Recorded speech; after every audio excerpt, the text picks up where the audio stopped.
સદગુરુ ગુણાતીતાનંદ સ્વામીની દિવ્ય પરંપરા અને સ્વામિનારાયણ ભગવાનનો જેમ વડતાલમાં બાંધેલો સમયો છે, એમ આપણને જૂનાગઢ પ્રદેશને સ્વામિનારાયણ ભગવાન આ ભીમ એકાદશીનો દિવ્ય સમયો આપીને ગયા છે. અને તાલિકા ધ્વનિથી સ્વામિનારાયણ ભગવાન અક્ષરધામમાં બેઠા છે, એમને વંદન કરીએ. આ સોરઠની ધરતીને રાધારમણ દેવ, રણછોડ ત્રિકમ રાય, સિદ્ધેશ્વર મહાદેવ તો આપ્યા જ, મહાપૂજા આપી. બબ્બે સદગુરુ સંતોએ અહીંયા રાજીપો વ્યક્ત કરી અને આવું પવિત્ર તીર્થ ધામ આપણને આપ્યું. અને સાથે સાથે જતા જતા આ ભીમ એકાદશીનો સમયો આપતા ગયા.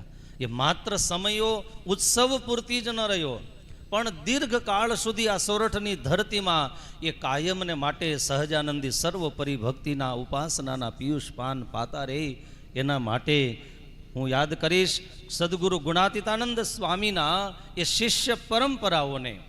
કારણ અહીંયા જે સભા મંડપની અંદર આપ સૌ બેઠા છો ભક્તો, અહીંયા જે સદગુરુ સંતોના જે દિવ્ય સ્વરૂપો અહીંયા પધરાવવામાં આવ્યા છે, એ અદ્ભુત પરંપરાઓ રહી છે.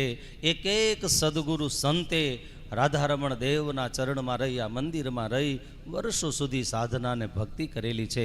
એના દર્શન કરીએ, આપણી આંખના પાપ બળી જાય. આવા સદગુરુ સંતો વર્ષો સુધી આ દેવ મંદિરમાં રહ્યા છે.